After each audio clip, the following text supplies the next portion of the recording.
Este es el segundo coloquio internacional del Icusta Family Forum que vamos a celebrar en este año y creo que trata un tema de total actualidad que está muy a debate y que es muy interesante, por eso lo hemos querido difundir lo máximo posible. Nosotros dentro de la propia universidad es verdad que hemos insistido mucho en el interés, también habida cuenta la calidad de los ponentes que van a participar, que son personas de muchos conocimientos en la materia y que lo van a abordar desde distintas perspectivas, una perspectiva más desde jurídica y sociológica, otra más filosófica, otra desde la perspectiva de la psicología y la antropología, de la teología.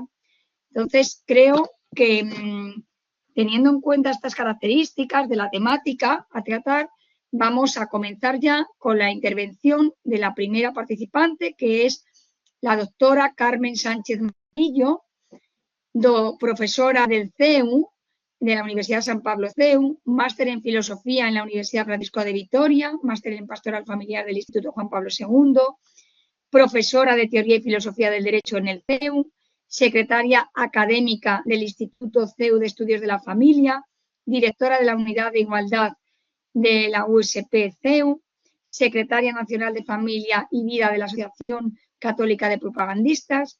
Es una mujer que lleva trabajando muchísimo tiempo a un nivel muy alto, muy fuerte desde el científico, sobre la situación y las problemáticas en las que se enfrenta la familia.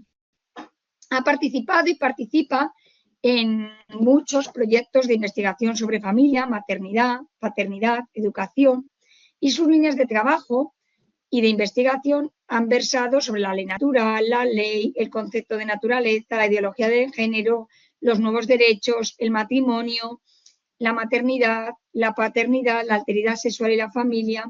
Cuenta con diversas publicaciones, con libros y artículos, que si metemos su nombre en internet nos aparecen pues, muchas intervenciones suyas sobre esta temática, muchas publicaciones que podíamos consultar.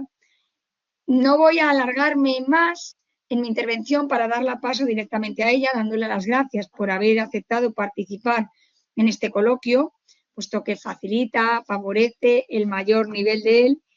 Y a ver, ella cómo nos plantea la situación a la que tenemos que hacer frente o nos encontramos las personas jóvenes antes de decidir si se casan o no y por qué tienen esas dudas y esos dilemas a los que enfrentarse.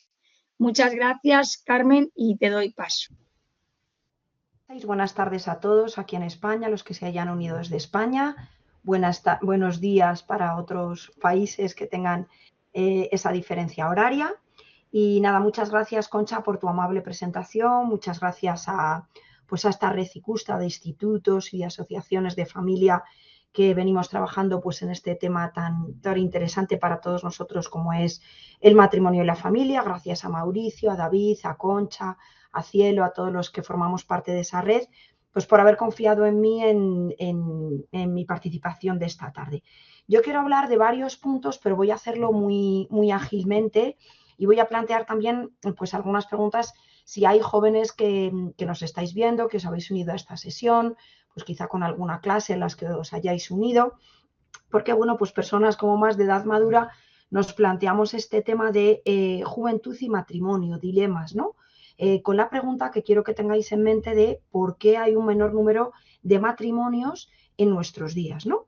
Voy a hablar de matrimonio y familia muy conectados porque parto de entender que quien contrae matrimonio pues está abierto, por tanto, a fundar una familia, que con un matrimonio se produce la fundación de una familia. Bueno, primer punto del que quiero abordar. ¿Está la familia, la institución matrimonial y familiar en peligro de extinción? ¿Por qué digo esto? Porque la familia natural, tal y como se ha conocido durante siglos y por tanto la formada por padre, madre, unidos de forma estable y con varios hijos, es una realidad desgraciadamente minoritaria y menguante, ¿no? Y esto yo creo que está teniendo graves consecuencias para nuestra civilización. Fijaros, voy a citar algunos datos de un investigador español que es Alejandro Macarrón Larumbe, que nos plantea una serie de datos. Ciertamente estos datos que yo os voy a plantear son a nivel español, pero creo que algunos son extrapolables. Hay una gran mayoría de españoles que ya no se casan, hasta hace pocas décadas se casaba el 90%. Desgraciadamente, en torno a la mitad de los matrimonios acaban divorciándose. Hay muchos hijos nacidos en España que han sido hijos de madres no casados, o muchos menores, el 16% de los menores de 25 años que conviven solo con una de las dos figuras, padre o madre, y el 2 o 3% de nacimientos que se registran sin un padre conocido. No quiero asustaros ni entristeceros con estas cifras, ¿no? Entonces, yo pregunto, ¿no? Pregunto hoy a los que somos miembros de esta mesa, por si luego podemos también abordarlo en el coloquio, y pregunto también a los jóvenes que nos estén escuchando, ¿qué es lo que nos está pasando en nuestra civilización, en nuestros países? ¿Por qué el proyecto vital del matrimonio y de la fundación de una familia está resultando menos deseable, menos atractivo? ¿Qué es lo que nos está pasando? ¿No? Esta mesa quiere ser como abrir este diálogo, abrir esta pregunta. Fijaros, también se ha producido un cambio en el perfil maternal. Yo dije que iba a valorar algunos datos, todos ellos partiendo de los datos de Macarrón, que en España es muy conocido. España es el segundo país de la Unión Europea en cuyo país, parece que no se estoy criticando mucho a los españoles, pero son datos, ¿no? Que, como digo, son extrapolables también muchos de ellos a otros países europeos. Que las mujeres tardamos más en dar a luz a nuestro primer hijo. El perfil maternal ha cambiado. Hay una media que se tienen los hijos a partir de los 31 años. El Instituto Nacional de Estadística Español muestra que 4 de cada 10 mujeres han sido primerizas más tarde de lo que a ellas mismas les parecía idóneo. Han retrasado su maternidad, ¿no? Y es el segundo país en la Unión Europea con madres primerizas que tienen muchas de ellas más de 40 años, ¿no? Bueno, este es otro dato. Por tanto, como consecuencia de todo lo que os estoy contando, la fecundidad ha tendido a caer exponencialmente en los últimos 100 años, ha cambiado el perfil de la maternidad, y de madres de familias numerosas y jóvenes que había en los años 70, pues hoy, sin embargo, hay madres mucho más mayores y de familias mucho menores, ¿no? Bueno, otro tema que quería referirme, como os digo, os voy a dar algunas pinceladas de datos para luego llegar a algunas preguntas y algunas conclusiones, ¿no? Ha cambiado también el perfil de las familias, como digo, muy conectado matrimonio y familia, de familias numerosas que había mayoritariamente en España a familias monoparentales con uno solo de las dos figuras, o reconstituidos, o distintos tipos de familia, ¿no? La inmensa mayoría de familias con hijos tienen solo uno o dos hijos.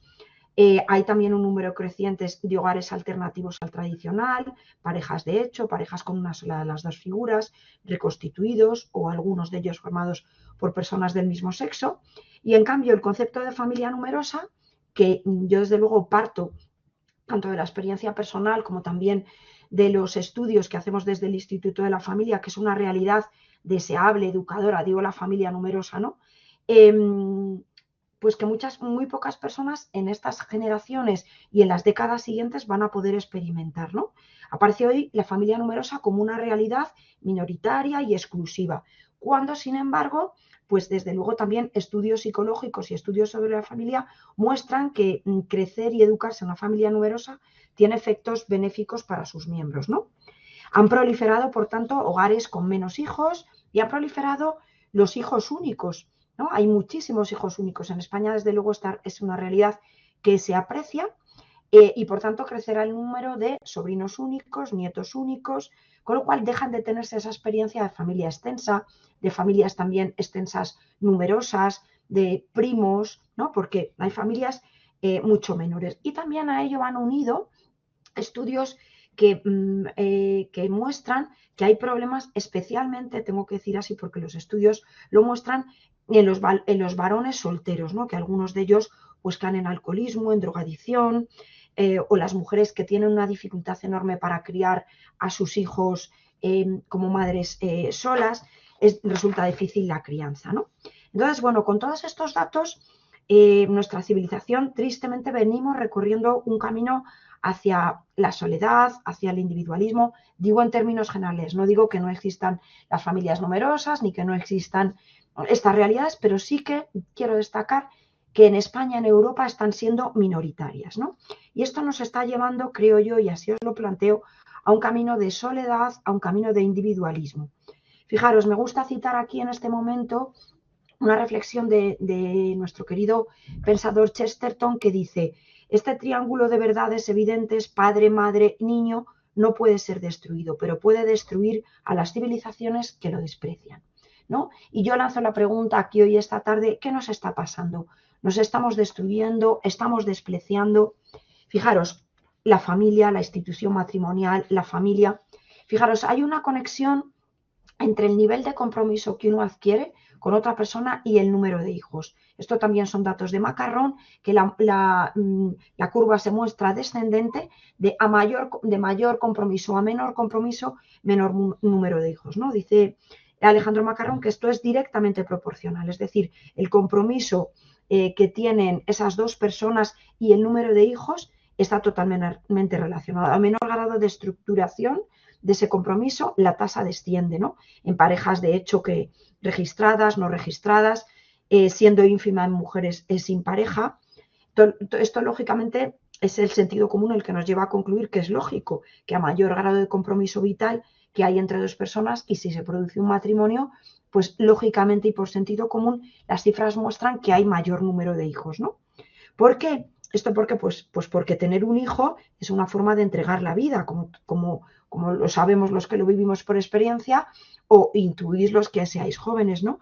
Y entonces se necesita una implicación en la crianza, en la educación, en la dedicación de tiempo, y esto nos hace ver que el lugar más adecuado es en un matrimonio, en una familia estable, para crecer y educar a los hijos, ¿no? Entonces, esto también es un dato, como os digo, de Macarrón. ¿Qué perfil se nos está planteando entonces de países, por ejemplo, en España, a nivel europeo? Pues países con un menor número de niños, países sin niños, de tal manera que también surge otra pregunta: ¿qué va a ser de estos países sin niños? Porque es que no se está produciendo una tasa, un relevo generacional. Aunque yo también os planteo otra cosa: no creo que una persona tenga hijos por subir la tasa de natalidad, ¿no? Esta es una consecuencia. Uno tiene hijos por convicción, si lo ve como que esto es un deseo de su proyecto, de su vocación vital, ¿no? Pero desde luego una consecuencia es que no se va a producir un relevo generacional, y esto tiene muchísimos problemas económicos, políticos, sociales, culturales, de todo orden, ¿no? Porque esto es alarmante hasta tal punto que los estudiosos de estos temas de demografía hablan de invierno demográfico, y nuestro estudioso Macarrón prefiere hablar incluso de suicidio demográfico, es decir, ¿qué nos está pasando? De tal manera que, fijaros, yo planteo el próximo punto a hablar, que parece que los hijos van a ser una especie a proteger, no otros animales en especie en extinción, y válgame la comparación, sino que nuestros hijos, ¿no? Los niños van a ser una especie a proteger, porque esto, como os digo, la natalidad está profundamente unida, y la tasa de natalidad, al proyecto de matrimonio, ¿no? Que sin duda puede haber circunstancias, y las podemos analizar a lo largo de esta mesa, circunstancias internas de infertilidad, de imposibilidad de llevar a cabo una gestación, de tener patologías, problemas, por supuesto, circunstancias internas a la pareja, ¿no? O externas, de políticas que no ayuden, de falta de niveles económicos, de un ambiente cultural contrario a la familia. Sin embargo, yo, y este es un planteamiento ya que os hago, también si queréis lo comentamos en el coloquio, creo que a pesar de que sin duda podríamos analizar, y se analizará en esta mesa, esas dificultades económicas, ese ambiente cultural que no ayuda, creo que la decisión de tener hijos o no está por encima de todo esto, ¿no? De todas estas consideraciones, que si bien influyen, y a toda familia ayuda unas buenas políticas familiares, unas ayudas económicas, sin duda influyen, pero que en absoluto determinan, ¿no? Se nos están presentando, por tanto, sociedades muy distintas. Ha cambiado, por ejemplo, el perfil de las ciudades, se ha producido un envejecimiento, porque es distinto ciudades en las que había mayoría de hijos, parques, colegios, pues a todo el perfil que se nos está planteando, ¿no? Otra cosa que yo quiero destacaros, que tristemente veo en nuestras ciudades, si queréis podemos compartir también si las veis, es que veo muchas mascotas y muchos menos niños. O sea, es una comparación también muy triste, pero veo a muchas personas jóvenes que tienen mascotas y que están en un momento, en cambio, de tener un proyecto vital, personal, de casarse, de tener un matrimonio, de tener hijos, y no toman esa decisión, ¿no? Veo también, y hay cifras de hospitales que dejan de atender partos porque no les compensan económicamente, de colegios que cierran, es decir, estos son datos. Y a todo ello va aparejado un fenómeno que también es triste, que es el de la soledad, ¿no? Aparece otra realidad que no podemos dejar de valorar con un problema, ¿no? Personas que viven solas, porque hay parejas que no son estables, que son volubles, que son cambiantes, que no hay un acompañamiento de una persona para toda la vida, ¿no? Entonces, pues están surgiendo también muchas personas que a lo mejor viven en pareja durante un tiempo, pero no consolidan esa relación, no se casan y entonces, pues en generaciones posteriores y en años posteriores va a ir cundiendo este aspecto de la sociedad. Y resulta que hay países donde hay un ministerio de la sociedad, de la soledad en vez de un ministerio de la familia, ¿no? Bueno, entonces vamos avanzando para ir llegando como a algunas conclusiones. Os pregunto y me planteo a mí misma, ¿estamos ante una sociedad sin esperanza? Porque todas estas reflexiones, diréis, todos estos datos que os he dicho son poco esperanzadores, ¿no? El matrimonio como institución ha decaído, la familia natural es una realidad minoritaria, la familia numerosa también, ha decaído el grado de compromiso, nos estamos encaminando a una sociedad con menos niños, en fin, todo lo que os he dicho. Entonces la pregunta es, ¿qué nos está pasando, ¿no? Como civilización, como generación, ¿qué nos está pasando a nuestros jóvenes? También si queréis decirnos y escribirnos en el chat a qué atribuís vosotros que está, por qué se está produciendo, ¿no? ¿Por qué se producen menos matrimonios? ¿Es que la razón de no tener hijos es meramente económica? Bueno, pues son todo este conjunto de causas, pero yo quiero plantearos que la causa fundamental de que no se tengan hijos en la actualidad, en mi modo de ver, está conectado con el hecho de que no se percibe la vida como un bien y que tenga sentido, ¿no? Entonces, si no se percibe nuestra existencia como un bien, es lógico que no se desee transmitir la vida. Es decir, que yo esté menor tasa de compromiso vital con otra persona, menor deseo de compartir tu vida y tener un matrimonio con otra persona para toda la vida, lo veo conectado con un subjetivismo y con un nihilismo que hay en la realidad, ¿no? Que hay una falta de sentido de la vida. Luego me decís si estáis de acuerdo, ¿no? Es absolutamente necesario, por tanto, desde mi punto de vista, un cambio de perspectiva, ¿no? Una revalorización de la familia, de la paternidad, de la maternidad. Es necesario que se tomen, desde luego, medidas favorecedoras de la natalidad, medidas económicas, políticas, también culturales, que se vea la familia con agrado, ¿no? Que sea una sociedad familiar amigablemente, ¿no? Pero también de que se crezca en esa conciencia de que el matrimonio es un bien y un lugar de realización personal, un proyecto vital, bello, deseoso y realizable, ¿no? En este sentido, fijaros, quiero plantearos una película como recomendación para que la que veáis, muy recientemente estrenada en España, que se titula Madre no hay más que una. Bueno, es más bien que una película, un documental que plantea la realidad de la maternidad desde una belleza, ¿no? La experiencia de la maternidad más que vivida como carga, como una belleza y como un punto de realización personal, ¿no? Yo creo que esto va a tener una conexión con los jóvenes y os recomiendo que veáis esta película, de la cual también han dicho sus productores que van a sacar una segunda parte, si todo va bien, que se refiera también a la figura paterna, ¿no? Bien, porque fijaros, yo conectado con todo este tema, me planteo también si hay en nuestros jóvenes, hay en vosotros los que nos escucháis, ese deseo de paternidad, maternidad. Fijaros, yo esta es una pregunta que hago todos los años a mis alumnos, ¿no? Frente a todos estos datos, yo me resisto a aceptar que desaparezca esa tendencia innata que toda persona tenemos de dejar de tener un hijo, ¿no? Un deseo de paternidad barra maternidad, ¿no? Creo que esto está inscrito, este deseo, y también podemos comentarlo en el coloquio si queréis, está inscrito en los deseos más profundos del corazón del hombre, ¿no? Y está conectado con ese deseo legítimo de tener hijos, ¿no? De tener un semejante tras de sí. Yo lo pregunto entre los alumnos, entre mis alumnos todos los años, cuando explico las inclinaciones básicas de Santo Tomás, y los alumnos que yo tengo me dicen que sí tienen ese deseo, que lo atribuyen a otras causas, pero que ellos sí que tienen ese deseo, ¿no? Decía Benedicto XVI la idea que os transmití antes. Solo si se concibe la vida como un bien, si se entiende que la misma tiene un sentido, un origen y un destino que el ser humano puede conocer, únicamente así se deseará tener hijos, ¿no? Se deseará fundar una familia, casarse y tener hijos y transmitirles esas convicciones más rocosas. Por el contrario, anular estas certidumbres, desacreditarlas, promover ideologías o circunstancias que pongan en duda estas cuestiones, yo desde luego considero que daña al ser humano y que no le provoca felicidad, ¿no? Cada día, por datos, por estudios psicológicos, vamos tomando mayor conciencia de los dramáticos efectos que supone no tener familia, ¿no? El hecho de carecer de una familia perdurable, equilibrada, ¿no?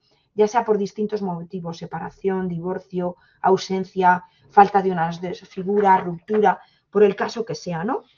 Por tanto, creo que uno de los retos más urgentes que tenemos hoy es precisamente poner en valor y mostrar esa belleza del matrimonio, de la familia y de la necesidad de esas dos figuras esenciales, ¿no?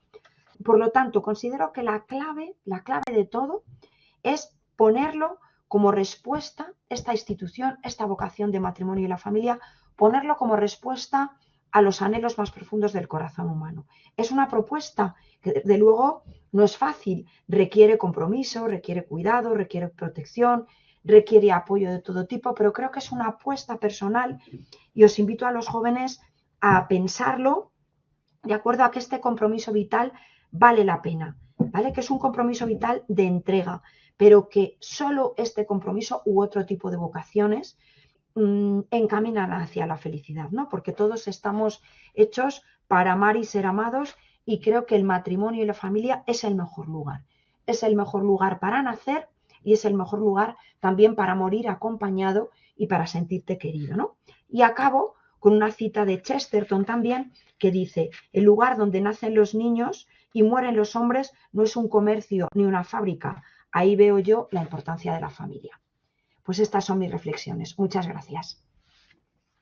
Muchísimas gracias, Carmen.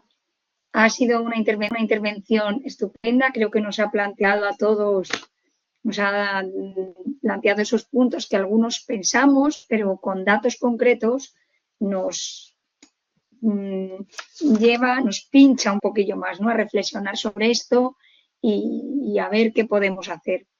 No voy a alargarme nada, como vamos un poquillo ajustados de tiempo, y voy a dar paso directamente al siguiente ponente, que es Mauricio Echeverría, doctor en filosofía. Él es de Chile y es director actualmente de Humanidades y Cultura de la Universidad San Sebastián, allí en Chile, pero ha sido director del Instituto de Estudios para la Familia, director ejecutivo de la red ICUSTA a nivel global, decano de Educación de la Universidad de Santo Tomás de Chile. Mauricio, al que conozco también desde hace varios años, tiene muchos conocimientos, mucha experiencia en todo lo que son los temas de familia y creo que el planteamiento que él nos va a hacer sobre los dilemas a los que se enfrentan los jóvenes actuales ante el matrimonio, que responden a distintas dimensiones humanas, no nos va a dejar impasibles.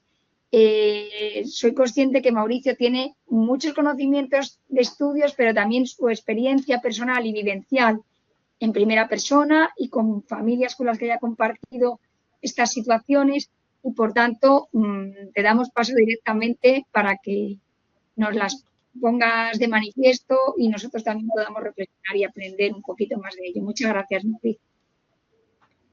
Muchas gracias, Concepción. En efecto, intentaré profundizar del panorama que nos ha presentado Carmen Sánchez Maillo. Para ello me quiero centrar solo en 3 de los dilemas actuales ante el matrimonio. 3 dilemas que tocan dimensiones humanas fundamentales y que a la vez ofrecen interesantes oportunidades y proyecciones, a mi juicio. Primer dilema, autenticidad versus imposición social.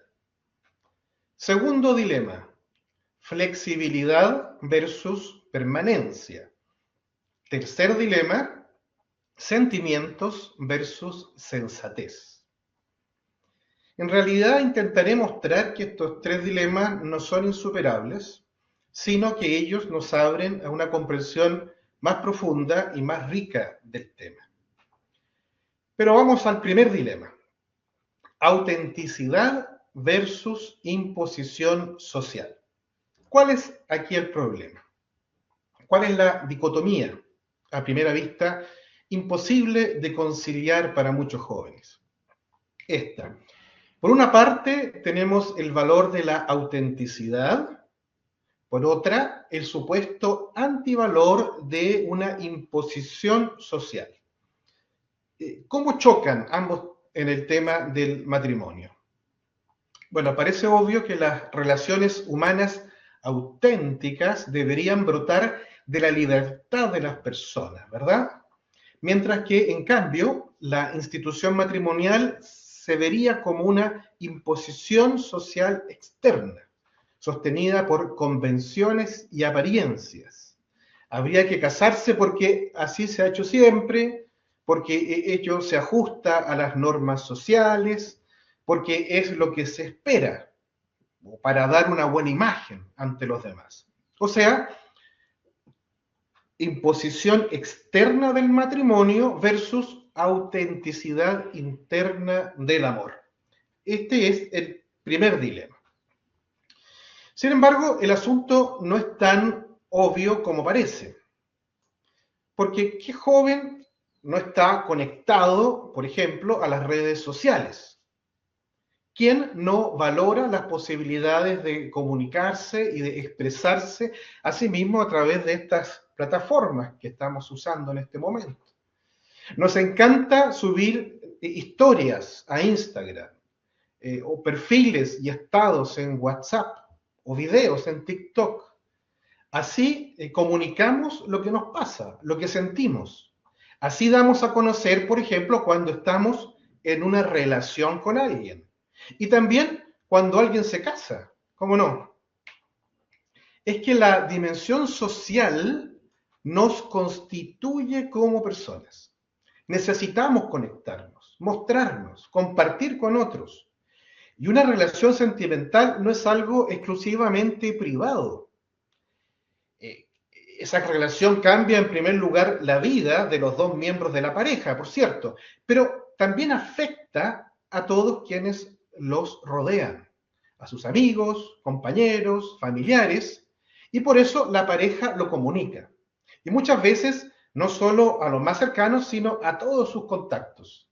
Los enamorados quieren proclamar su alegría a todo el mundo. En resumen, la socialización de una relación de pareja no es en principio una imposición externa, sino que es ante todo la consecuencia lógica de relacionarnos con otros, sobre todo con otros que nos importan.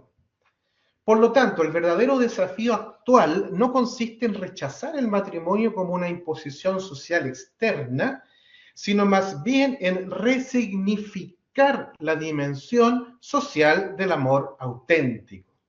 Dicho de otro modo, esta disyuntiva aparente entre autenticidad y sociedad nos invita más bien a replantearnos cómo pueden interactuar de manera sana y auténtica una alianza de vida en pareja con el resto del entorno existencial. O sea, cómo mantener unidos autenticidad y sociabilidad. Los dos dilemas siguientes nos van a dar más luces para este primer desafío. Vamos, por lo tanto, al segundo dilema. Flexibilidad versus permanencia. O dicho de otra manera, dinamismo versus estabilidad. O cambio versus durabilidad.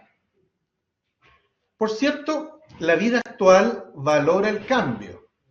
Los cambios de trabajo, cambios de lugares de residencia, cambios en la apariencia personal, cambios en las relaciones.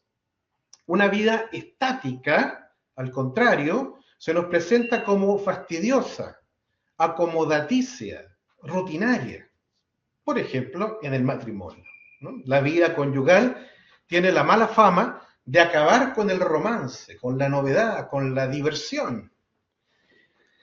Y sin embargo, todos nos seguimos emocionando con historias de amor eterno, con novelas o películas sobre grandes amores que superan todas las dificultades, incluido el paso del tiempo.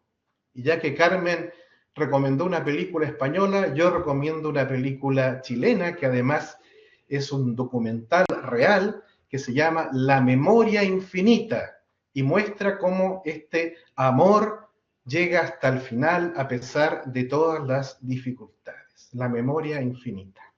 Bueno, pero además, fíjense, los jóvenes continúan prometiendo amarse para toda la vida. Y así los puentes de París y de muchas otras ciudades han colapsado por la cantidad de candados sin llaves que simbolizan otras tantas promesas de amor para siempre. Todavía las canciones proclaman I will always love you, o te amaré por 1000 años más, y tantas otras canciones de amor eterno. Por lo tanto, el verdadero problema es cumplir dichas promesas de amor eterno. Entre otras razones, cuando pasa el fogonazo de la emoción primera, y ese amor debe enfrentar los ripios de la vida cotidiana. Pero el anhelo de amar para siempre permanece en nuestro corazón. ¿Cómo hacerlo realidad? ¿Cómo mantener la ilusión y profundizar esa relación de pareja durante toda la vida?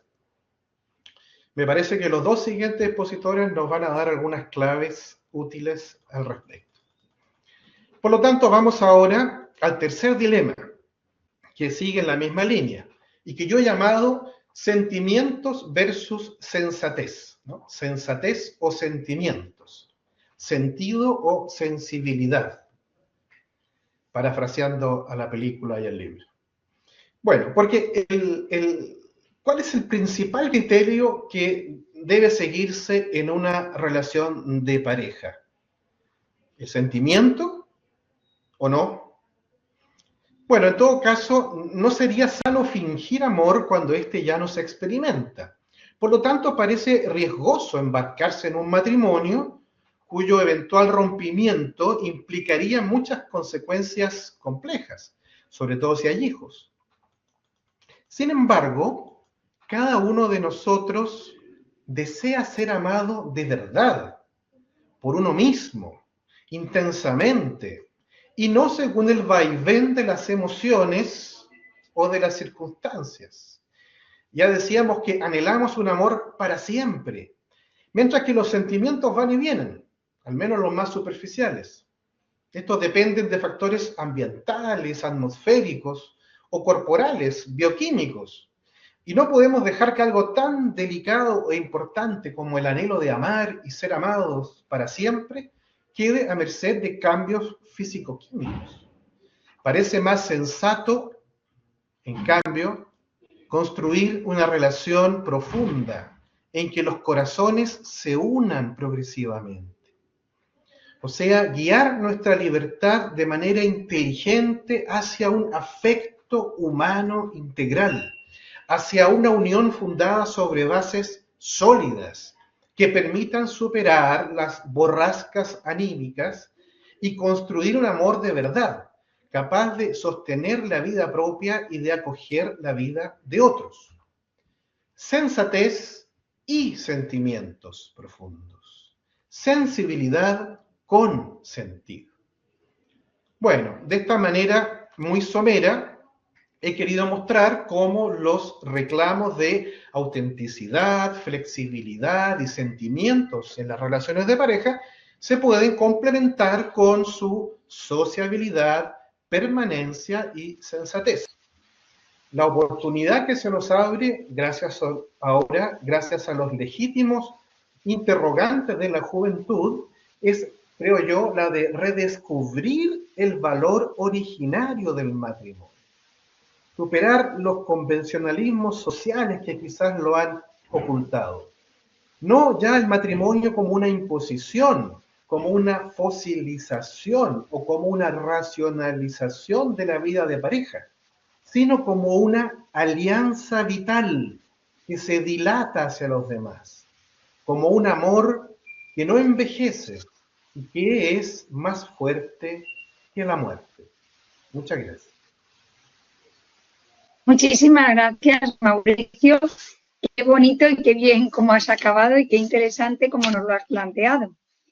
Vamos a seguir, que ya nos has abierto boca, a la intervención de los siguientes ponentes con la perspectiva, la visión que nos va a dar Juan Ignacio Fernández desde Argentina, de la UFASTA, que es profesor y licenciado en filosofía, y su tesis de licenciatura ya la hizo sobre el retorno de la persona humana sobre sí misma según Tomás de Aquino. Es profesor de Cosmovisión Cristiana del Hombre y del Mundo en el Instituto Nuestra Señora del Pilar, de Ética Profesional en el Centro de Formación y Capacitación de Seguridad del Pilar, profesor en la Diplomatura en Pensamiento Tomista de la Universidad de Fasta, y allí también imparte cursos de antropología filosófica, estética, filosofía general, epistemología, lógica y metodología de la investigación. Es asesor de formación para las delegaciones de jóvenes de Fasta y director de la rama juvenil en Buenos Aires de la Sociedad Internacional Tomás de Aquino. Es decir, que una perspectiva de los conocimientos de Santo Tomás en relación a la temática que hoy vamos a tratar nos podrá poner de manifiesto y, por tanto, le voy a dar paso directamente a él para que nos plantee esa cuestión de la juventud y el matrimonio en conexión con las emociones que tenemos las personas. Muchas gracias, Juan Ignacio, y tienes la palabra. Bueno, muchas gracias, Concha, y a todos los que están presentes y se sumaron a este coloquio. Me da gracia porque, bueno, recién leyeron un poco mi presentación y no aparece la licenciatura en psicología ahí, aunque, bueno, yo tengo mucho interés por la psicología y de manera más informal me metí un poco en el tema de la psicología en relación incluso con el tema de la familia. Le contaba a mis amigos, ¿no?, de este espacio y se me reían, ¿no? Me decían, pero vos ni estás casado ni sos psicólogo. Y yo les decía, bueno, pero soy joven y tengo dilemas, ¿no? No, pero más allá del chiste también, bueno, soy el más chico de 6 hermanos, una familia numerosa, y doy fe de las ventajas, como decían en la primera intervención, de lo que tiene. Así que, bueno, hablo un poco de mi experiencia y también de lo que pueda decir desde la psicología, ¿no? O más desde la antropología filosófica también. Bueno, sin más, empiezo con esta primera. Esta es una especie de marco general de toda mi intervención, o como la base teórica, un poco de lo que voy a decir. Como bien dijeron, mi idea es tratar un poco el tema de la juventud y el matrimonio en relación a las emociones, o al tema de la personalidad, pero sobre todo de nuestra vida afectiva más sensitiva. El dilema fundamental que yo veo que se puede plantear en relación a este tema y que trae muchas consecuencias o muchos dilemas particulares, muchos de los cuales ustedes ya nombraron muy bien, que nos ponen un poco en alerta del panorama, a veces un poco desolador de la juventud, el matrimonio y la familia, es básicamente integrar, unir, armonizar nuestra vida emocional, ¿no? La sensibilidad y la sensatez, ¿no? Parafraseando a Mauricio, ¿no? Vivir según la razón con pasión. Esto es lo que verdaderamente le da madurez a nuestra vida, hacia nuestra normalidad psicológica, esta integración, esta armonía, esta unificación. Y esto en última instancia es lo que produce el amor en nosotros. El amor es esa fuerza unitiva, ¿no? Esa fuerza que también nos congrega con los demás, esa fuerza que nos hace crecer. Santo Tomás mismo pone el parámetro de la vida, del crecimiento, del desarrollo humano, a partir de la caridad, es decir, cuán perfectamente desarrollados estamos, es cuán perfectamente estamos intensificando nuestro amor de alguna manera. Y entonces esto va a implicar un amor interpersonal entre los novios, entre los esposos, que se dona y que se recibe, un amor de entrega y de recepción total del otro, que a pesar de que es en cierta manera un sacrificio, una renuncia, implica una verdadera realización personal, ¿no? Es decir, una verdadera entrega al otro implica una verdadera posesión de sí mismo. Incluso porque uno no se puede entregar al otro si no se posee, ¿no? Entonces, un amor oblativo de sí supone este amor verdadero de sí, ¿no? En cambio, un egoísmo, en el fondo, no permite una buena entrega hacia los demás y, en última instancia, tampoco permite poseerme a mí mismo ni realizarme como persona, ¿no? Si solamente me priorizo a mí mismo y mis emociones, ¿no? Pero bueno, eso ya sería otro paradigma en el que el problema fundamental, que a ver, estos dilemas, dicho sea de paso, de alguna manera son decisiones muy fundamentales que toma toda persona en el secreto de su corazón, ¿no? Y que se pueden realizar en algún momento más lúcido o están realizando a lo largo de toda la vida y sobre todo en la juventud. Es decir, la juventud o incluso ya a final de la adolescencia es una etapa en la que uno, bueno, ya va realizando en su corazón decisiones radicales, fundamentales y yo creo que un tipo de decisión tiene muy fundamental por nuestra estructura compuesta, espiritual, pero también sensitiva, tiene que ver con cómo regulamos nuestra vida emocional y cómo manejamos nuestras emociones en nuestra vida, ¿no? En las operaciones que nosotros hacemos. Entonces, muchas veces lo que pasa, es decir, la gran mayoría de las personas, creo yo, y esto tiene impacto directo en la concepción de la familia y del matrimonio y en el proyecto de vida que uno asume, es separar la razón y la emoción. Es decir, en general, las emociones y la razón no están armónicas, ¿no? Y por eso, bueno, si bien no voy a decir como Freud que todos somos neuróticos, sí es verdad que tenemos muchas veces desequilibrios mentales más o menos intensos, sin llegar a ser patológicos, obviamente, y muchas veces vienen por esta falta de integración de nuestra vida afectiva y nuestra vida espiritual o nuestra vida racional en sentido amplio. Este segundo dilema, a su vez, bueno, permite un poco dos posibilidades según qué dimensión de uno privilegie. En general, me parece que la segunda es la que más vemos en nuestra cultura y explica un poco todos estos dilemas que estamos viendo. Una sería vivir según la razón en contra de la pasión, una perspectiva quizás más kantiana, ¿no? De cumplir con el deber, quizás esto de priorizar la imposición social, ¿no? Esto era más antes, quizás uno se casaba porque, bueno, era lo que uno tenía que hacer, una decisión más fría, un acuerdo entre familias, por ejemplo, incluso si no hubiese una participación de la emoción en esa decisión, ¿no? Lo que se ve más hoy en día, y configura un poco más la personalidad de las personas, es vivir según la pasión, según las emociones y el vaivén de los sentimientos, un poco en contra o a costa de la razón, de las normas morales, de la verdad, del orden natural. Y este emotivismo sentimentalista actual trae, por ejemplo, este dilema de la falta de compromiso, es decir, de no tomar una decisión firme, seria, constante, más allá de que las emociones acompañen o no, ¿no? Justamente esto, ¿no? No me animo a comprometerme porque sé que el día de mañana no voy a sentir lo que siento antes, ¿no? Y como no siento lo que siento antes, eso es parámetro para tomar una decisión contraria, ¿no? Entonces hay una ausencia de la referencia racional para la toma de decisiones y uno pone como criterio único la sensación momentánea, ¿no? Tanto así ya decía Aristóteles, ¿no? Que los jóvenes incluso en el mismo día cambian de amistades, ¿no? Y bueno, el matrimonio es cierta amistad. Entonces, bueno, es muy común que esta segunda vertiente del dilema lleve a este ensimismamiento egoísta, centrado en sí mismo, y aleje de una entrega hacia el otro, a pesar de las emociones, ¿no? Bueno, yendo un poco más a cosas más puntuales, una de las cosas que quería destacar es el matrimonio mismo, la familia misma, como un lugar de las emociones, ¿no?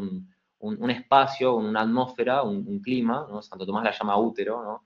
Un útero en el que todas las emociones salen a la luz, ¿no? Porque es una experiencia que implica la totalidad de nuestra persona. Entonces, en una familia, en un matrimonio, en la relación con el otro, es decir, el otro mismo provoca todas las emociones, ¿no? Y a veces está muy bien porque nos provoca alegría, nos provoca esperanza, nos provoca una promesa, nos provoca proyección, nos provoca, bueno, amor, placer, comodidad. Y a veces, y muchas veces sabemos que no, ¿no? Genera aspereza, genera tristeza, enojo, luchas, y no saber manejar esas emociones negativas muchas veces es lo que hace que, bueno, la familia, más que un cielo en la tierra, sea una especie de infierno insoportable, ¿no? Pero bueno, también es rescatable que, aunque estén esas emociones negativas, por lo menos hay emociones, ¿no? Porque un matrimonio también sin emociones, con frialdad, es decir, las emociones le dan como vitalidad también a la vida familiar, y un ambiente en el que uno no experimente todas estas cuestiones, implica que la persona no está involucrada realmente en eso, ¿no? Porque quizás peor que el odio es la indiferencia, directamente el no manifestar ningún tipo de sentimiento ante la otra persona, falta de comunicación, diálogo entre los esposos, con los hijos, esa especie de apatía que también es muy común hoy en día. Quizás hoy no se ve tanta gente así súper enojada, porque bueno, eso manifestaría algo más radical. Hoy en día es más quizás una sensación como de lo que diría Bátimo, pensamiento débil, también de emocionalidad apática, indiferente, ¿no? Frialdad afectiva, y eso también trae consecuencias negativas para la familia, porque la familia debería generar emociones, ¿no? Debería generar emociones. Acá un dilema que veo, o una cuestión que se puede relacionar, es el tema de concubinato, de, bueno, probemos vivir juntos, después vemos si esto funciona o no, que en general no suele funcionar. Y hay una cuestión claro, es comprometerse con el otro, entre comillas, pero sin realmente asumir un compromiso de entrega total con el otro, del que nos hablaba Mauricio, ¿no? Entonces, es como asumir un poco la cáscara del matrimonio, si parecemos familia, porque empezamos a compartir más íntimamente nuestra vida, pero en el fondo no quiero entregarte la totalidad de mi persona, ¿no? Entonces, quiero rescatar acá, bueno, si el matrimonio es un lugar de emociones, es porque las emociones son algo profundamente humano, y en ese sentido involucran la totalidad de nuestra persona, y está bien que así sea, ¿no? Bueno, pero más allá de ser un lugar de emociones, es importante que en el matrimonio, en la familia, en la relación con el otro, más allá de eso esté una radicalidad en el amor, ¿no? Es decir, que lo fundante de la familia, que esto también lo decían al principio, es la amistad conyugal, ¿no? Mientras más intensa y comprometida sea esa amistad conyugal, decían también, justamente va a ser más fructífera, incluso en relación a los hijos, ¿no?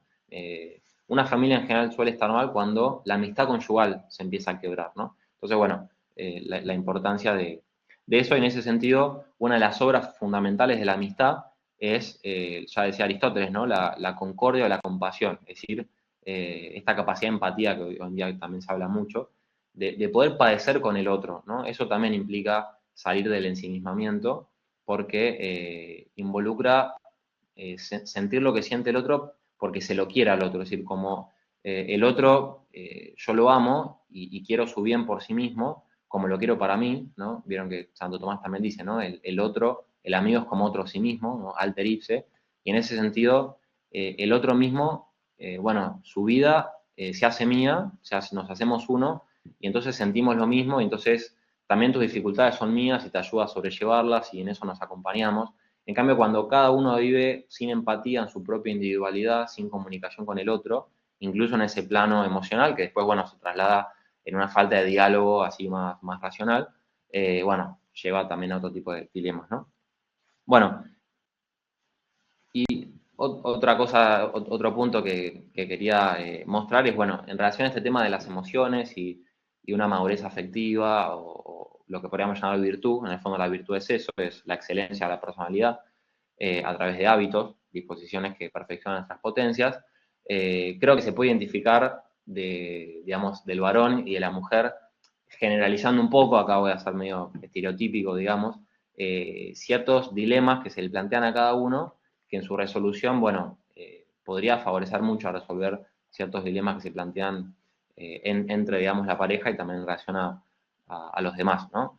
Es decir, lo que quiero decir es que algo importante, algo que me parece importante, es que la educación emocional interna de cada uno, cómo uno se gobierna a sí mismo, tiene un impacto directo en cómo uno también se relaciona con el otro, y eso a su vez como, por ejemplo, entre los esposos, y eso como hace que también uno pueda relacionarse bien con los frutos de esa relación, ¿no?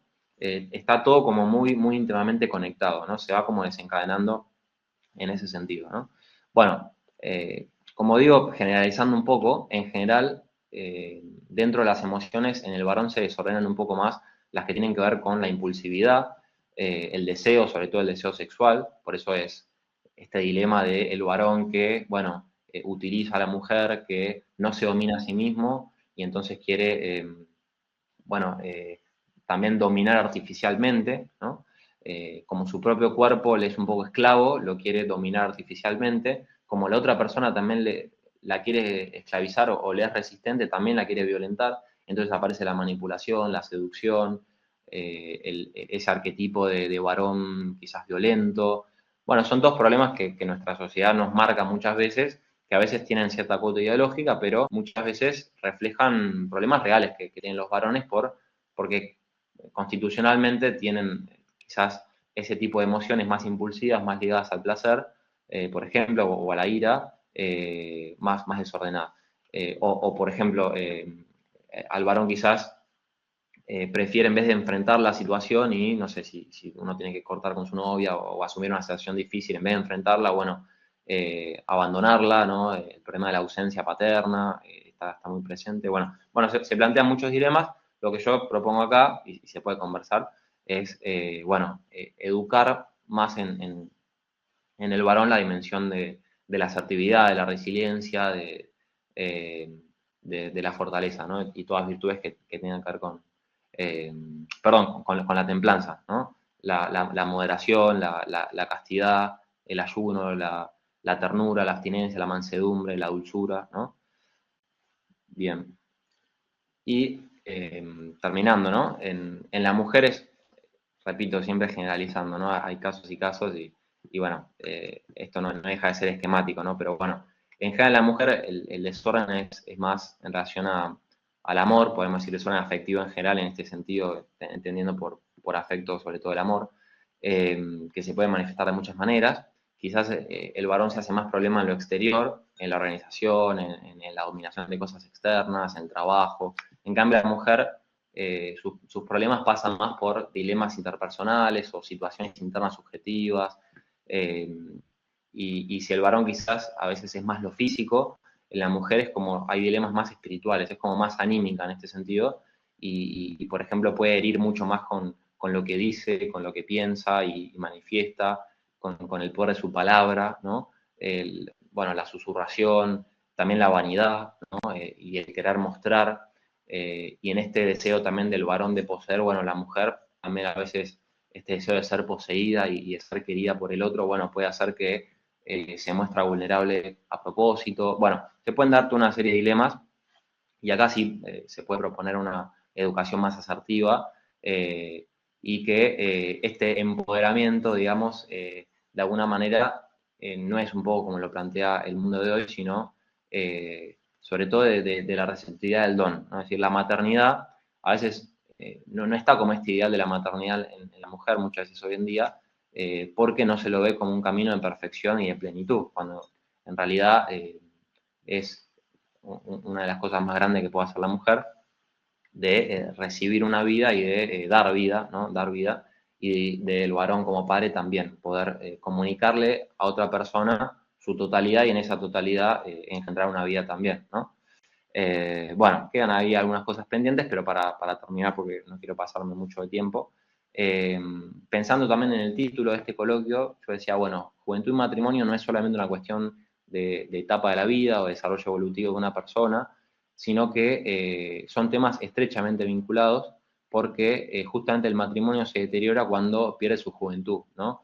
Entonces quería terminar con esta propuesta de que el matrimonio siempre permanezca joven, que la esposa siempre es novia, que el esposo siempre es novio, que el enamoramiento no se pierda. Acá me parece muy importante una visión positiva del enamoramiento, no simplemente como una especie de flechazo de Cupido que después te termina desangrando, ¿no? Cuando se pierde, sino como, es decir, no como una especie de flechazo irracional que bueno, uno siente, sino como un afecto muy profundo que apareció en ese momento cuando uno ve a esa persona o comparte algo con esa persona, que puede ser más sorpresivo o más un proceso, pero bueno, ese momento en el que es una especie de brasa primera incandescente, pero que no se pierde, sino que al contrario se profundiza, ¿no? Matrimonio como profundización, no anulación ni sustitución del noviazgo, y el noviazgo a su vez del enamoramiento, ¿no? Ver como una continuidad en la etapa, y en ese sentido, bueno, también ir en contra un poco de esta idea de que el enamoramiento o el noviazgo es una etapa mucho más liberadora y placentera y preferible en ese sentido que el matrimonio, y el matrimonio como un compromiso, bueno, esclavo y que quita la frescura del amor primero, ¿no? Y en ese sentido, bueno, recomiendo que lean ese pasaje del Apocalipsis, ¿no? Donde en la escritura se advierte esto de no perder el amor primero, ¿no? Que se puede aplicar al matrimonio.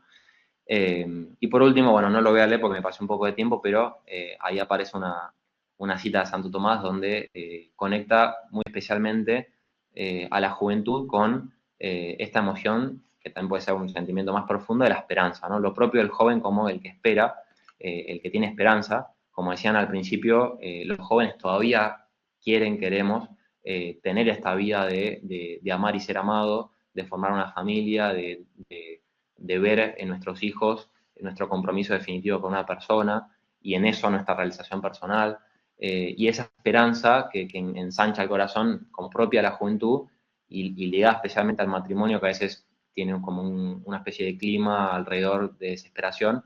Me parecía también una buena manera de cerrar este espacio. Bueno, perdón, me pasé un poquito, pero bueno, eso es lo que quería presentar.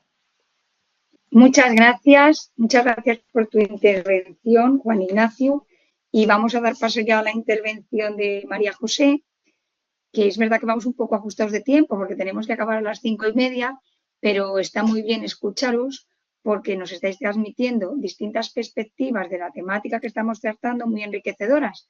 Es verdad que nos gusta siempre poder tener, si es posible, un coloquio al final, pero aunque sea más corto, tampoco podemos privarnos de lo que os habéis preparado y lo que nos podéis transmitir. El tema da para mucho y sé que es un esfuerzo el tenerlo que concretar en tan poco tiempo. Vamos a ver, María José Chávez Ibarra, mexicana de Guadalajara, es licenciada en Educación y Desarrollo, licenciada en Teología, con especialización en matrimonio y familia. Ella durante más de 10 años ha trabajado como profesora de religión y ha tenido puestos de directivos en colegios y la pastoral juvenil tanto de España como de Chile. Ha doctorado en antropología moral entre Alemania y Roma y colabora como profesora en el APRA de Roma. Ella va a darnos una perspectiva de este tema desde el punto de vista teológico. ¿Qué es lo que de verdad desean los jóvenes respecto al amor? ¿Pueden realmente alcanzar esos deseos? Vamos a ver cómo nos lo pone, nos lo muestra ella desde esta perspectiva, y si luego nos da tiempo, cuando acabe hacemos 5 minutitos de puesta un poco en común, de planteamiento, presentación de alguna conclusión, y bueno, quedamos emplazados, sino para seguir trabajando en estos temas. Adelante, María José. Pues muchas gracias ante todo por la invitación, esta red tan interesante de Custa. Y quisiera partir, desde luego, de una experiencia personal que he tenido en el último año, sobre todo, donde me ha tocado poder explorar con jóvenes, principalmente de Asia y Occidente, con diversas confesiones religiosas y a veces sin ellas, el tema que nos ocupa hoy, ¿no? El matrimonio y la familia. El contexto ciertamente era informal, no académico y muy paritario. Y se nos planteaba la disyuntiva: casarse mediante una institución civil o religiosa, sí o no y por qué. Y con frecuencia la primera respuesta era: no es necesario. Pero algunos también se atreverían a decir: depende de las propias creencias. Pero si se continuaba con el diálogo, no tanto desde la materialidad del hecho en sí, sino desde el horizonte del amor humano y los deseos del corazón, yo noté que entonces variaba la conversación. En el fondo se trataba de la pregunta: ¿qué amor deseas tú?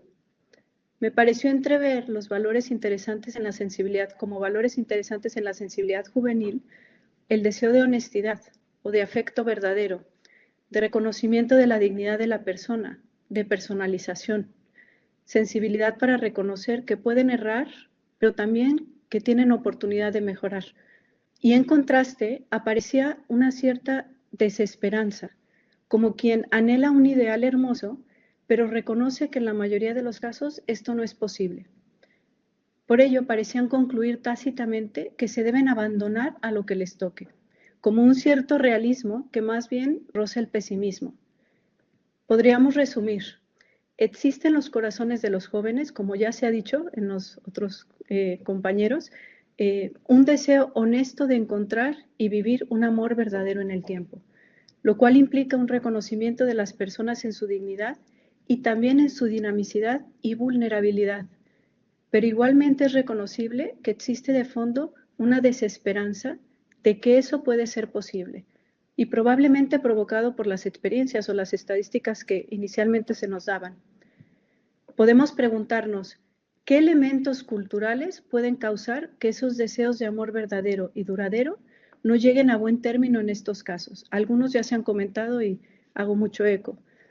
Como explica Perezova, podemos individuar ciertos cortocircuitos que no favorecen la comprensión de la dinámica afectiva interpersonal. Por razón de tiempo, trataremos solo dos fundamentales. Por un lado, el racionalismo deductivo, que es en el fondo un voluntarismo encubierto. La repercusión en los deseos y en especial en la sexualidad fue inmensa. Hay que adiestrarse para reprimir el deseo en lo que no es correcto, y eso sin que se note. Esta dualidad interior profunda se hizo rígida en el puritanismo, que unía la represión de los afectos a una presión social muy fuerte y con una censura total en el ámbito sexual.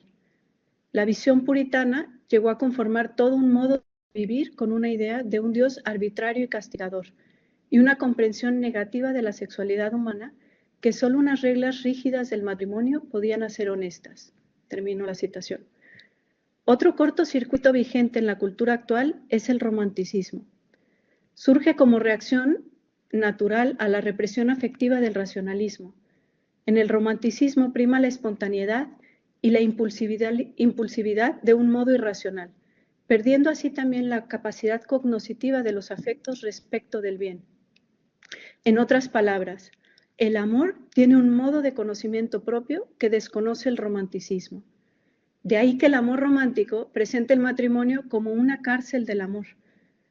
Jean-Jacques Rousseau ya aconseja a los esposos a vivir como novios, para que las leyes matrimoniales no acaben con su amor, que es sobre todo espontaneidad. Esta aparente libertad basada en la espontaneidad se hace refractaria a toda responsabilidad ética y lleva a la persona a la fragmentación, pues no narra su propia historia de modo consciente, sino que vive de instantes como aislados en el tiempo, olvidando que en verdad el tiempo es el espacio para la moralidad.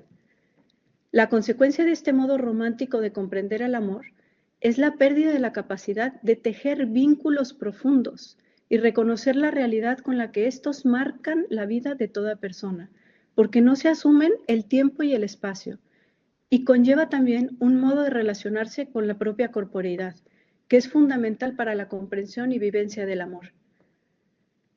Me da la impresión de que en ámbitos filosóficos, psicológicos y pedagógicos se reconoce con mayor frecuencia, quizá que en el teológico, la importancia de la narratividad de la vida, a partir del tejido de la historia personal, mediante las propias acciones, que se juegan siempre en relación con otras personas, circunstancias, espacios y tiempos.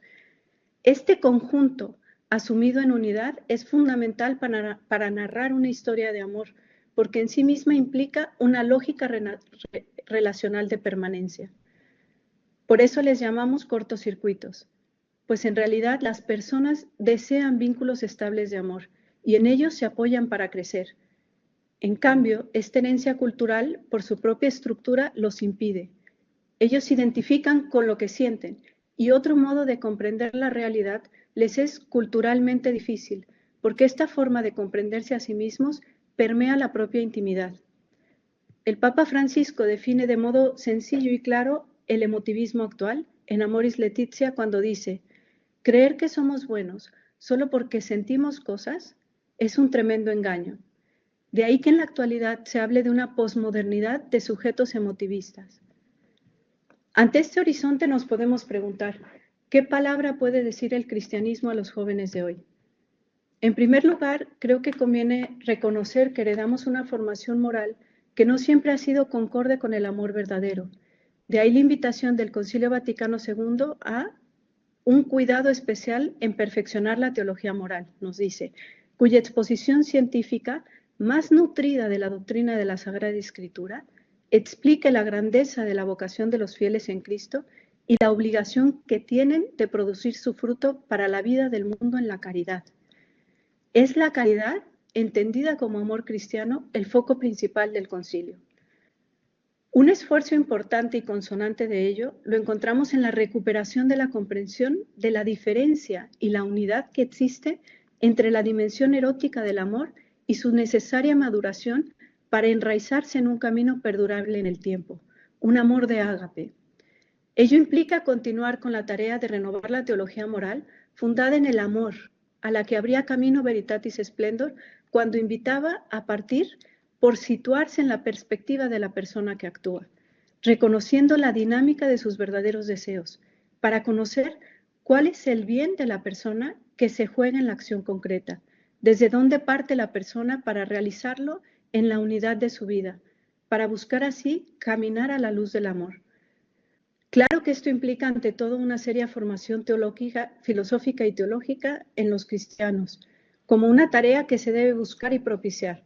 Son muchos siglos en que se ha perdido una visión sólida del amor y de los afectos.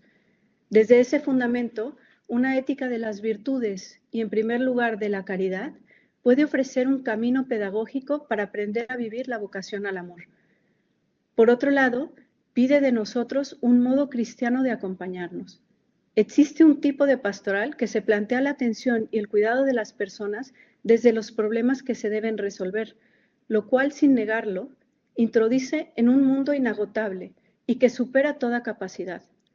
Hay otro modo de abordar la pastoral, que es preguntarse cómo acompañar a las personas en su camino cristiano, desde donde cada uno se encuentra, para que pueda descubrir por sí mismo, desde su propia identidad, desde sus propias relaciones y circunstancias, cómo narrar su historia personal e interpersonal de un modo bello y bueno. Quien cree nunca está solo. Así animaba nuestra esperanza Benedicto XVI. No estamos solos porque Cristo vive y está con nosotros de un modo del todo especial a través de los sacramentos. Este es otro reto importante que se abre para la pastoral. Mostrar el sentido antropológico relacional de la sacramentalidad, pues con frecuencia se comunica solo como ritos a cumplimentar en momentos específicos que más bien han pasado a ser, si acaso, parte de las tradiciones familiares y sociales. La presencia de Cristo en la Eucaristía es nuestra esperanza y en torno a ella se teje nuestra existencia y las etapas de nuestra vida. Dios nos toca de un modo performativo en cada acción sacramental. Además, nos relaciona de un modo fraterno por ser hijos de Dios en Cristo, que nos vincula de un modo nuevo entre nosotros. Así, no estamos solos ante la exigencia real de la vida. El Papa Francisco, en un intercambio con una de las familias en el último encuentro tenido en Roma, les decía ante su intervención: me sentí muy consolado cuando habéis explicado el motivo que os impulsó a bautizar a vuestros hijos. Habéis dicho una frase muy hermosa: a pesar de los esfuerzos humanos más nobles, nosotros no nos bastamos. Es verdad, podemos tener los sueños más hermosos, los ideales más altos, pero al final descubrimos también nuestros límites, que no podemos superar por nosotros mismos, sino solo abriéndonos al Padre, a su amor, a su gracia. Este es el significado de los sacramentos del bautismo y del matrimonio. Son la ayuda concreta que Dios nos da para no dejarnos solos, porque nosotros no nos bastamos. Esta puede ser una pista importante, y con esto concluyo, para aquella invitación que también nos hacía el Papa Francisco en Amoris Laetitia. La pastoral prematrimonial y la pastoral matrimonial deben ser ante todo una pastoral del vínculo, donde se aporten elementos que ayuden tanto a madurar el amor como a superar los momentos duros. Pues en definitiva, la espiritualidad matrimonial es una espiritualidad del vínculo habitado por el amor divino. Y podemos decir vínculo ante todo con Dios, pues como bien nos dijo también Benedicto, no se comienza a ser cristiano por una decisión ética o una gran idea, sino por el encuentro con un acontecimiento, con una persona que da un nuevo horizonte a la vida y con ello una orientación decisiva. Muchas gracias. Muchísimas gracias, María José. Ha sido una intervención que complementa a las anteriores estupenda. Y como vamos, son ya las 5:15,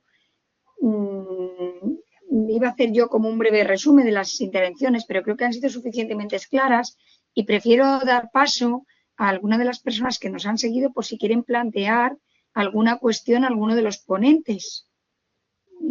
Si quieren lo escriben por el chat y vamos, más o menos lo veo yo y lo comento o les planteo las preguntas.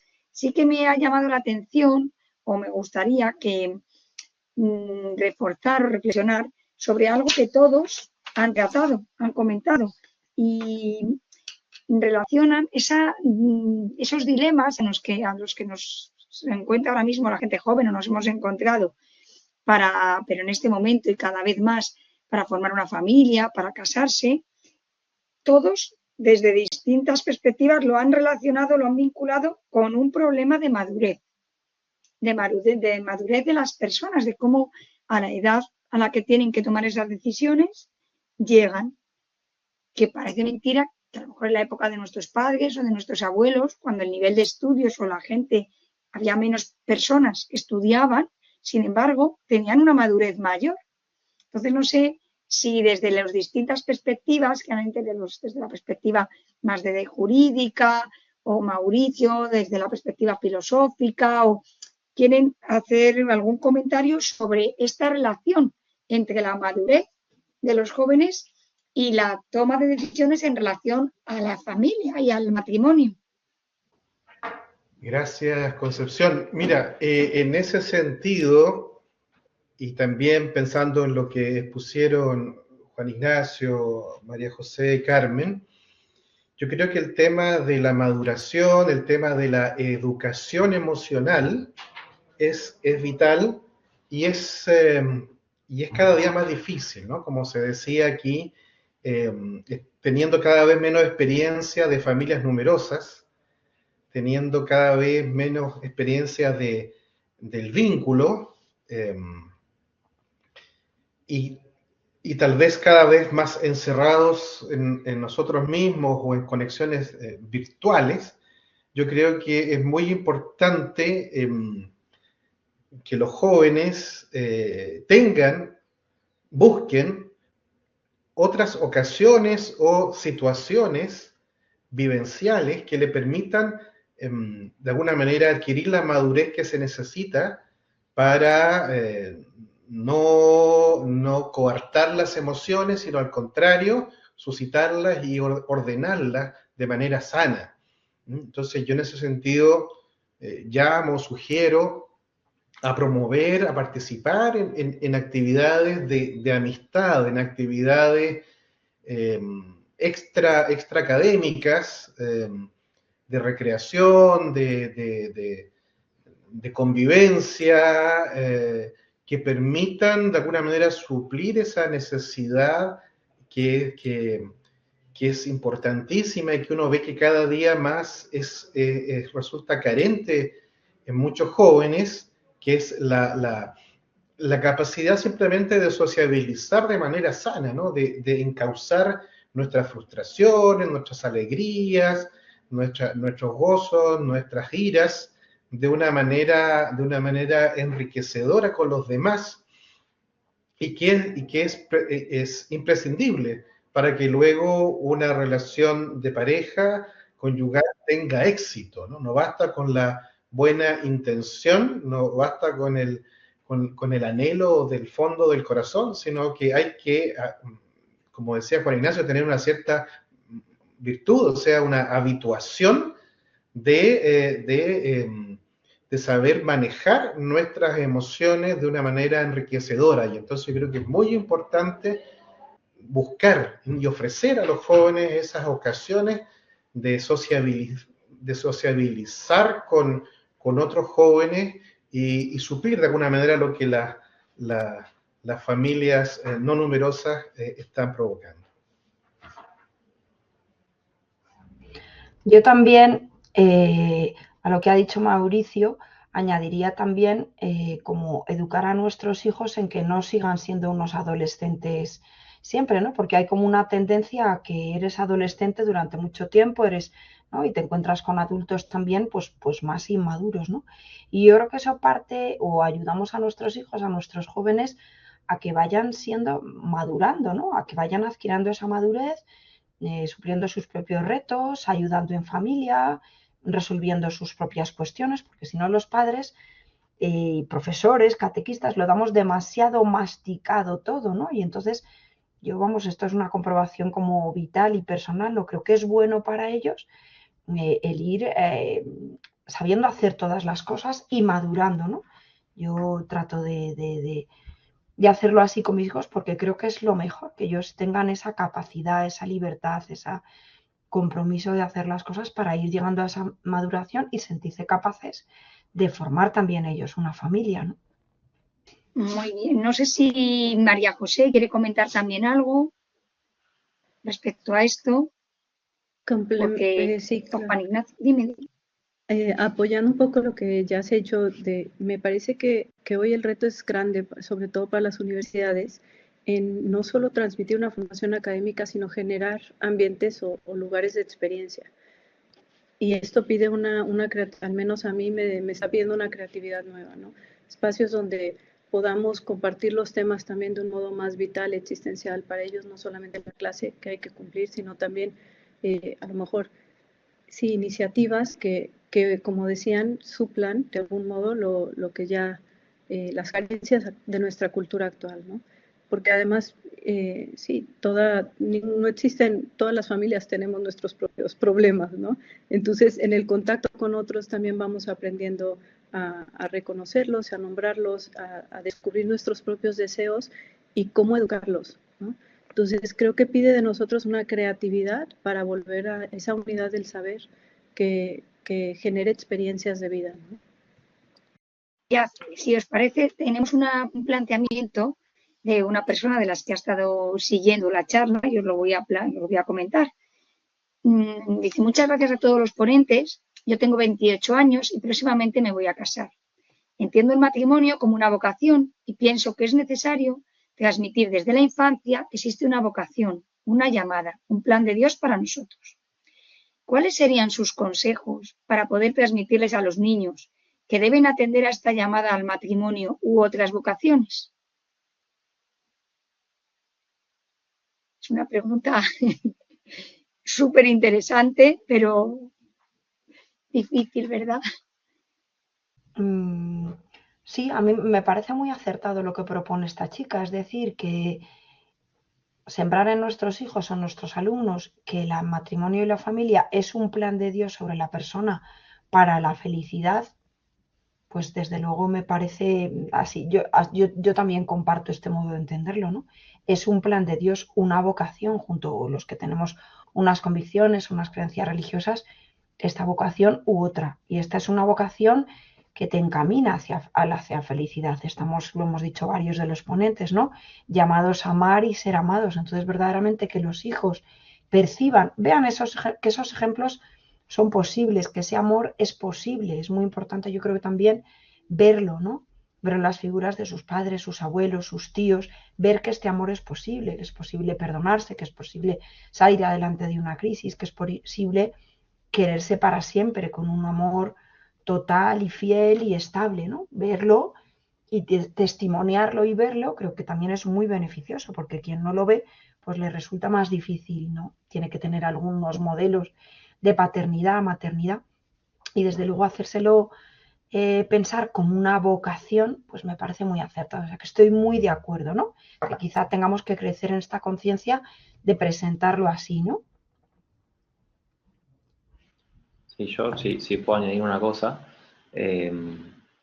Bueno, sí me parece fundamental, o sea, coincido plenamente con el comentario.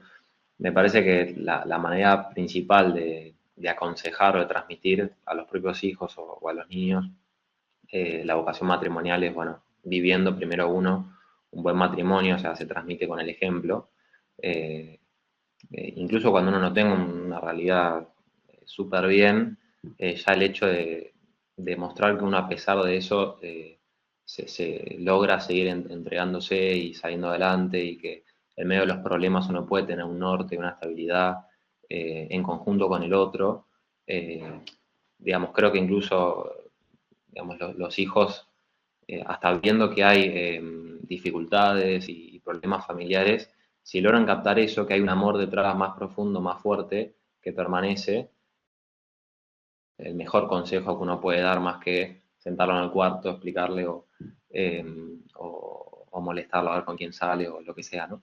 Después sí me parece importante entender al matrimonio como vocación, llamado, porque implica una actitud de escucha que me parece que los niños naturalmente tienen, o los chicos naturalmente tienen, de admiración, de descubrimiento, pero que a veces se pierde un poco.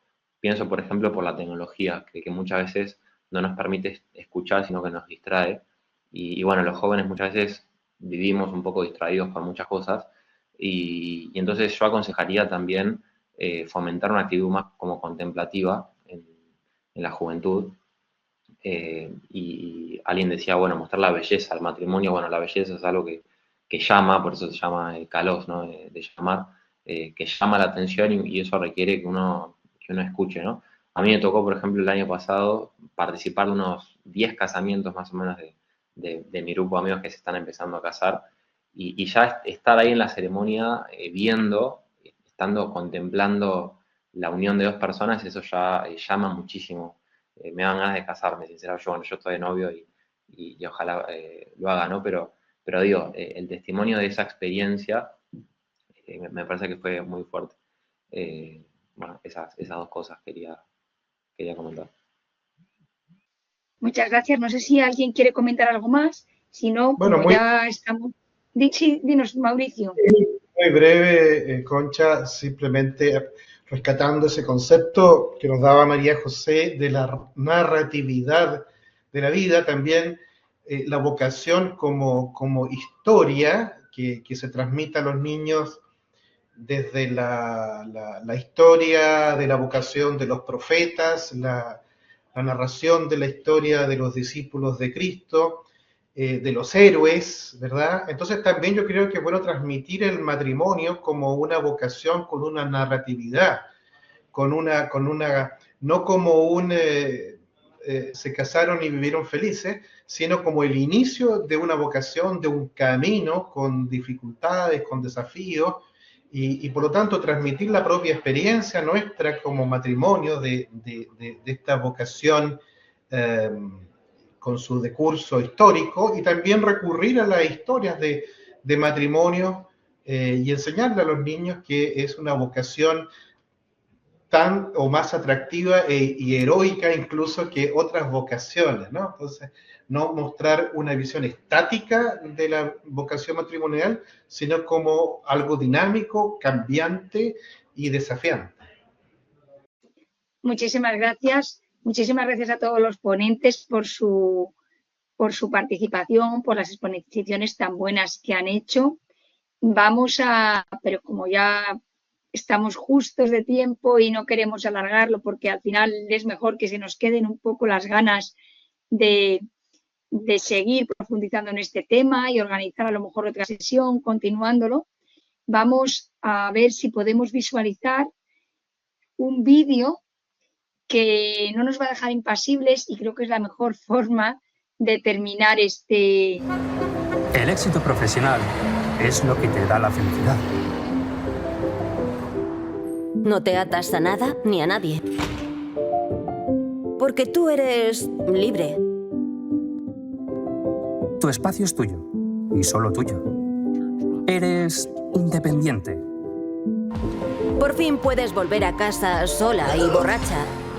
Y haces con tu cuerpo lo que te da la gana. Oye, que para eso es tuyo, ¿no? No necesitas hijos que te roben tus proyectos, tu tiempo, tu energía. Tus ganas de vivir. Porque pudiendo vivir solo. Triunfar solo. Morir solo. ¿Cómo vas a ser fiel a otro que no seas tú? ¿Cómo vas a elegir amar a otra persona hasta el día en que te mueras? ¿Cómo vas a querer comprometerte con alguien para toda la vida? ¿Cómo vas a querer acoger una nueva vida? ¿Cómo vas a querer aceptar que te quiten tu tiempo y que te roben tu juventud? ¿Cómo vas a querer compartir tu vida entera?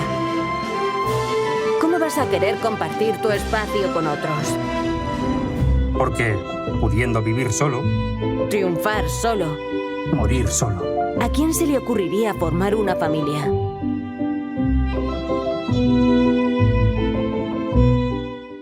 Bueno, pues este ha sido el vídeo que hemos querido compartir con todos los asistentes.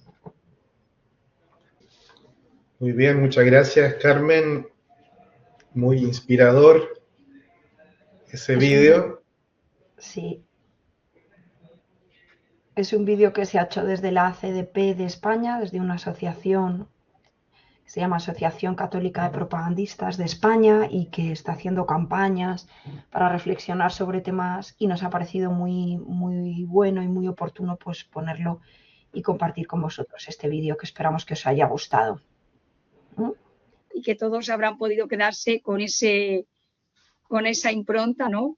De lo que después de haber comentado en la sesión de hoy nos vuelve a poner de manifiesto este vídeo y nos deja un poco, pues eso, con la sensación de que tenemos que luchar, que trabajar por cómo ir formando o transmitiendo esta importancia de lo que es la vocación al matrimonio, a la familia, apoyando a la formación de la madurez de los jóvenes como personas para que puedan también ser más felices. Muchísimas gracias. Perdonad de verdad este tema un poco técnico. Y nada, gracias a ti. Gracias a todos los ponentes, al esfuerzo que habéis hecho, a los participantes que no eran muchos, pero han sido muy constantes, y estoy segura que enganchaos un poco al hilo conductor y a los temas de cómo se iban abordando a lo largo de la tarde de hoy. Muchísimas, a la tarde en España, vamos, y la mañana en Chile. Muchas gracias a todos. Hasta la próxima.